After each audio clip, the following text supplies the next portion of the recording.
However, King disliked the film so much that he demanded his name be removed from the credits. And this is what Stephen King said about it. "It was totally out of my hands. I didn't have anything to do with the making of the movie. It doesn't have much in common with the novel at all except the title." Now, part of King's problem? Schwarzenegger playing Ben Richards.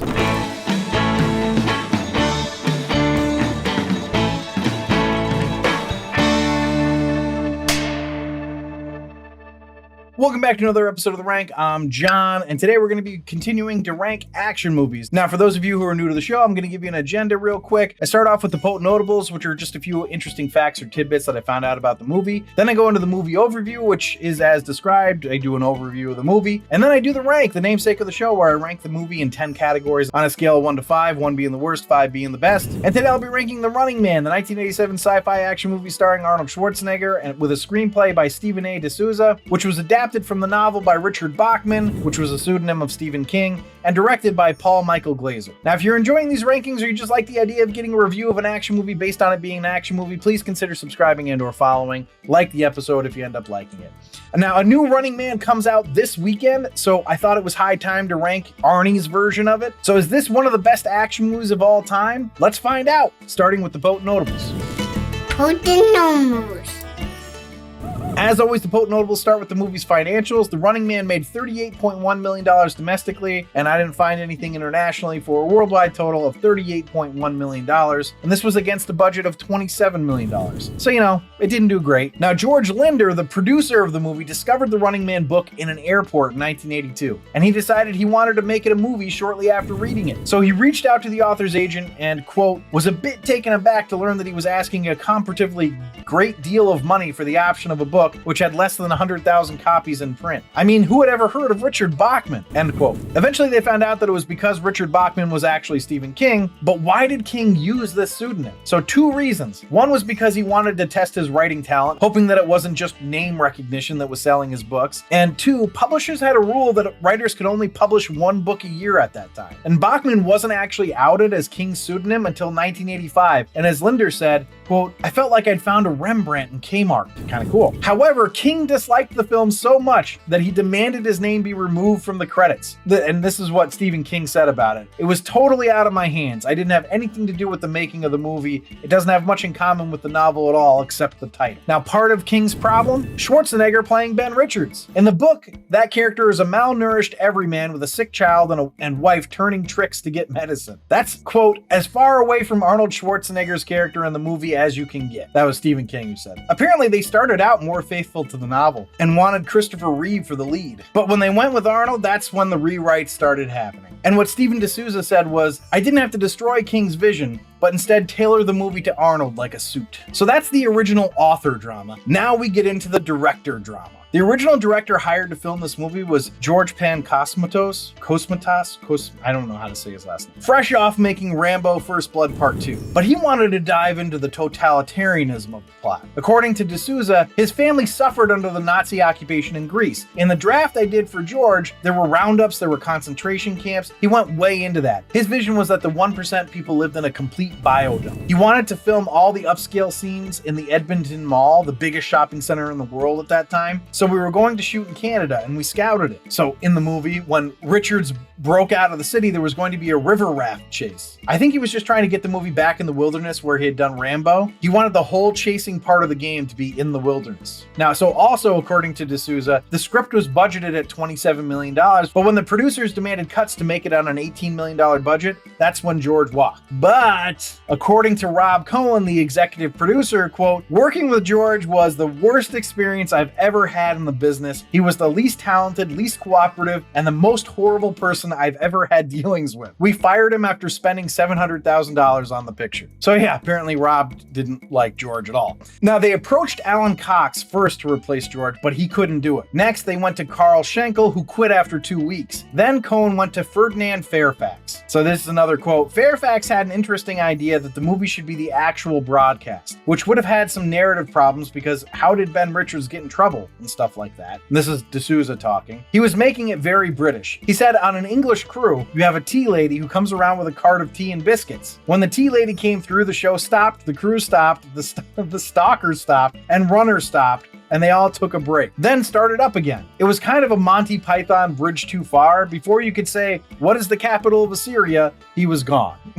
So, okay. Then they brought on Andrew Davis. He got D'Souza to undo all the crazy shit from Fairfax and George. He got the movie ready for production, and then they started shooting. 8 days later, he was fired. Why? Because he was already $8 million over budget. Also this, again from D'Souza. In a meeting earlier, Andy said, listen, I have a great idea. At the end of the movie, when they break into the studio, they're cornered. They're trapped. Then Arnold reaches into his pocket and takes out one of the exploding hockey pucks, throws it, and kills the guards. Rob and I look at each other, and he says, that makes Arnold pretty shitty. He had this thing in his pocket for the whole movie where the whole supporting cast is getting killed and he uses it to save his own ass. We're not doing that. Then he's behind schedule several days. He shot and improvised that scene and had Arnold pocket one of the hockey pucks. So that's the quote from D'Souza. Then Cohen showed the footage to D'Souza and Schwarzenegger in an emergency meeting. Schwarzenegger claims he didn't have anything to do with the firing, but still said, quote, with such a terrific concept, Running Man should have been a $150 million movie. It was totally screwed up by hiring a first-time director and not giving him enough time to prepare. That was Arnie's quote. He ended up being the last one. After he was fired, they hired Paul Michael Glaser and he righted the ship and got it done. So I've got another kind of long one here, but I swear it's super interesting. You know how in the movie it looks like Arnold is killed to the Running Man audience, but not to us? Well, it wasn't originally supposed to be that way. First of all, the only reason this ending is in it is because an effects company came to Cohen offering to use synth thespians for the most dangerous stunt scenes. But an actor's head had to be perfectly still for it to work. So obviously that doesn't work. But Cohen brought this to D'Souza because he thought in the future, where Running Man takes place, the tech would probably work. So they wrote it in, but they wrote it in differently. And this is what D'Souza says, as written and as shot, the scene where Jesse Ventura kills them both was presented to you as if it were real. However, when they showed this cut to a screening audience, less than 2% of the attendees said they didn't understand how the people in the movie were fooled by the swerve. So this was enough for the suits to get concerned and make them reorder the movie so that we know before the people in the movie know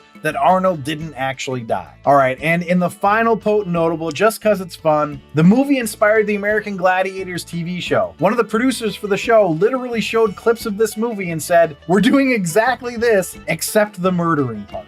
All right, those are all the potent notables. Let's go to the movie overview. All right, it's 2017 and the world economy has collapsed. Food, natural resources, and oil are in short supply. A police state divided into paramilitary zones rules with an iron hand. Television is controlled by the state, and a sadistic game show called The Running Man has become the most popular program in history. All art, music, communications are censored. No dissent is tolerated, and yet a small resistance movement has managed to survive underground. When high-tech gladiators are not enough to suppress the people's yearning for freedom, more direct methods become necessary. So this is the opening scrawl that we're greeted to, which leads us directly to Ben Richards refusing to kill unarmed civilians in a food riot. Eventually we'll find out that this refusal gets him framed for doing this thing that he said he wouldn't do. Next thing we know, Ben's in jail and has helped orchestrate a breakout. We don't know yet that they framed him, but still we know why he's in jail. So to make sure people don't get out, they've got the entire perimeter of this prison/concentration camp lined with some kind of invisible fence. What does it do? Well,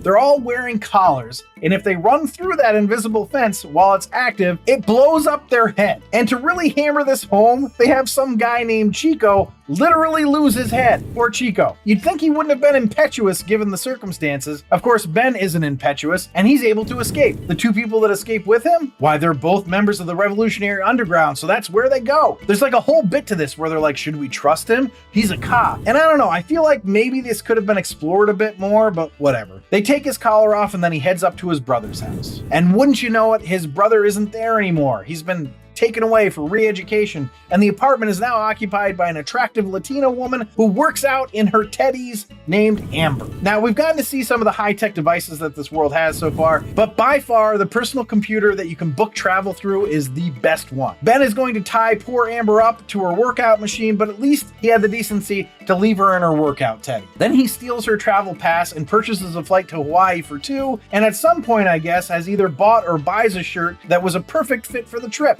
Alas, Amber doesn't want to go on the trip with him and instead outs him to the cops, who grab him and take him. Where are they taking him? Well, we've met Damon Killian already in the interim, who is the host and seemingly head honcho of the world's most popular show, The Running Man. Well, he saw a video of Ben escaping from prison and he wants him for the show. Heck, he'll get 10 ratings points just for his biceps. We get a little exposition backstory about how they're not allowed to get military prisoners, but Damon calls in some favors and voila, Ben is the next contestant on The Running Man. Now, thanks to Ben's arrival, we get to see how this show works. So apparently they take a prisoner and make him go into a hellscape version of LA that happened because of a giant earthquake in 1997. Then he's to run away from stalkers who have themes and are very much similar to the cartoonish vibes of what wrestling was like in the 80s and early 90s. There's Buzzsaw, who carries a chainsaw, Dynamo, who is an opera singer, I guess, and electrocutes people with his electric rig getup. There's Sub-Zero, who is an Asian hockey player with a razor-sharp hockey stick and exploding hockey pucks. And then there's Fireball, whose whole thing is that he carries around a flamethrower. There's also a retired stalker named Captain Freedom, played by Jesse Ventura, who has become a commentator. Now, my question here is, why didn't Jesse Ventura get more roles? He had 2 strong outings in 1987 with Predator and this one, and I don't really remember him in anything else. Why?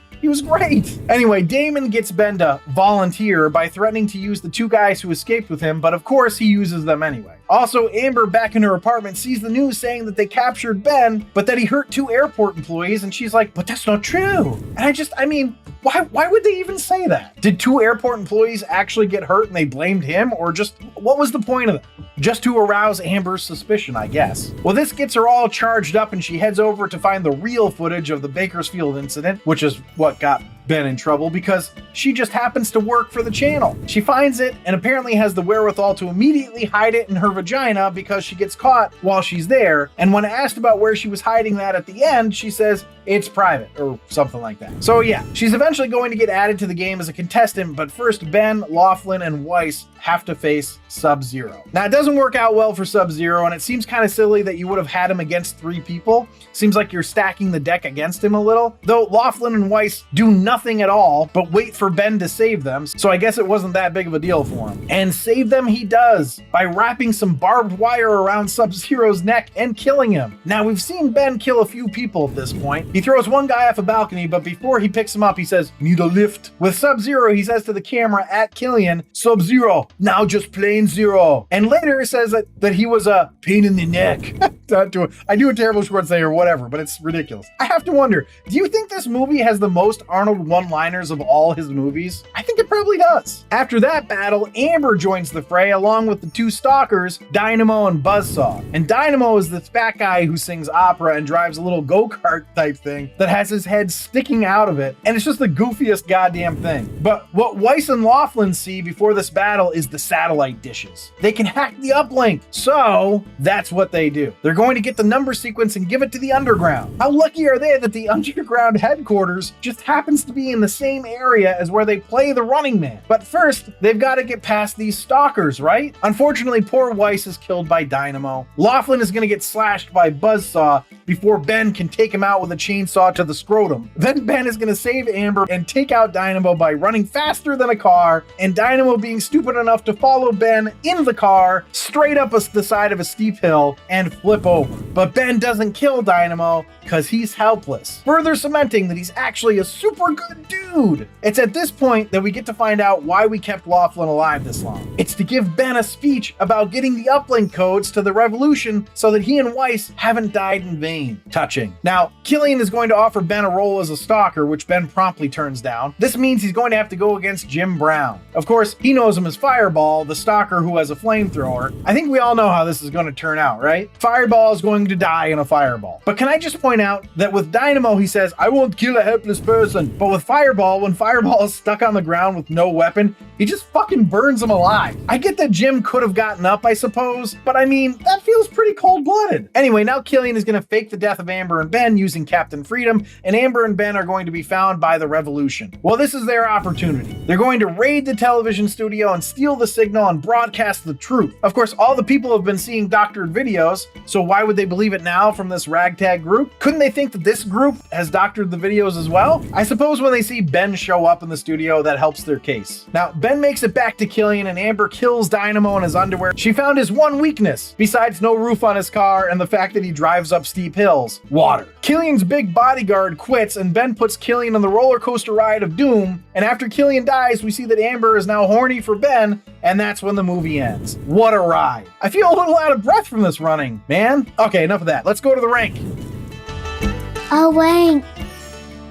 So the rank is where I rank the movie based on 10 categories: story, acting, originality, action sequences, film coherence, hero appeal, villain appeal / hatred, supporting characters appeal, the final showdown, and my rank. I rank it on a scale of 1 to 5, 1 being the worst, 5 being the best, all to figure out what are the best action movies of all time. Now, before I dive into the rankings here, I just want to say if you're enjoying this episode, please leave a like down below. It really does help us when you hit that little thumbs up button. But the first category is story, and I gave that a 4.5. All right, the overarching story of a not too distant dystopia where it's a police state and people enjoy watching a high-tech gladiatorial show is a great premise. Having a revolutionary element underneath is good also. I mean, story-wise, there's a lot to like with this movie. So let's go to acting, which I gave a 3.25. Arnold was Arnold, but everyone else was decent to good. Richard Dawson was great, and I really enjoyed Jesse Ventura, actually. I wasn't thrilled with María Conchita Alonso, but she's kind of an absurd character, so I don't know if that's all her fault. Really, it's Richard Dawson that saves this from being lower. So let's go to originality, which I gave a 4.75. Look, for all its faults, this is a pretty original concept for an action movie. Yes, there have been dystopian movies before this. Having it centered around a game show showing off the veracity of human nature when it comes to consuming entertainment, especially of a violent nature,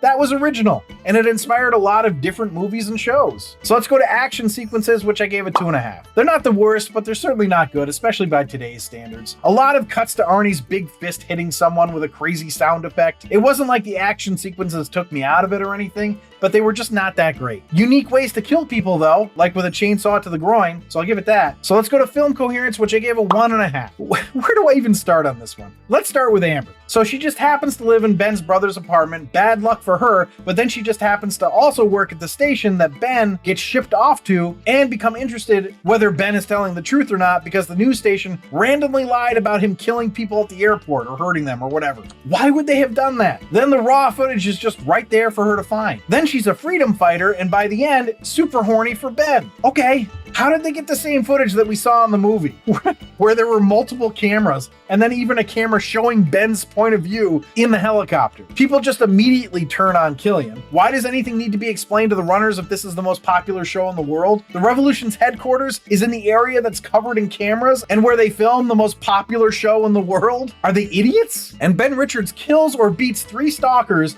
and then they give him 100-to-1 odds at being the next person to make a kill? Were they watching it? And we can only assume that the cameras are on them whenever they get killed because the audience sees it happen. So then how doesn't anyone know that Weiss is trying to hack the antenna? And how doesn't the audience see Amber's realization that the former winners were actually just killed? I won't bother with the incongruity of the one-liners versus the situation that Ben is in, because it's Arnold, so whatever. That being said, though, all of that nonsense, the world is cool. All right, so let's go to hero appeal, which I give a 4. The hero is Arnold. You can say it's Ben Richards, but it's really just Arnold, and there's a reason he became a star. He's got an appeal and charm to him, and you want to see him be a badass. I definitely was more into Arnie being a badass when I was young, but it was still fun. So let's go to villain appeal / hatred, which I gave a 3.75. Damon Killian is a good sleazy villain. I enjoyed him. You want him to lose, you're rooting for his comeuppance. It's good stuff. So let's go to supporting characters appeal. 3.75 is what I gave it. Honestly, it's the stalkers that keep it this high for me. It's really a fun bit of WWE style appeal here. Amber is fine. The revolutionary people are fine. The production team are good, I guess.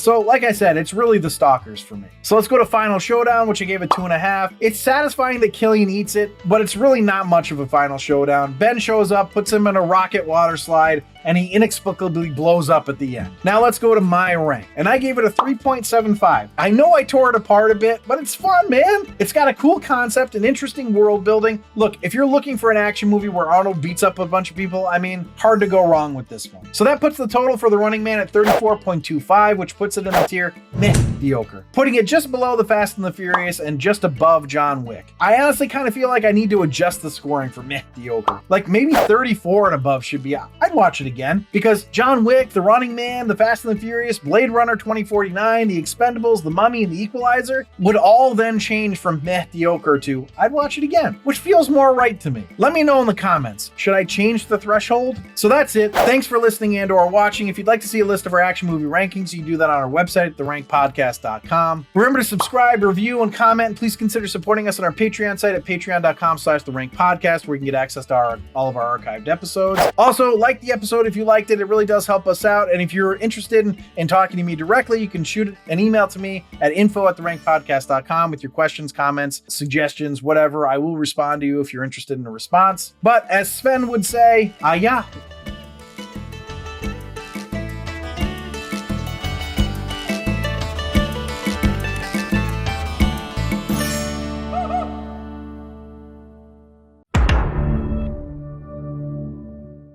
And today I'll be ranking The Running Man, the 1987 sci-fi action movie starring Arnold Schwarzenegger. Cut! And today I'll be ranking... Oh, man.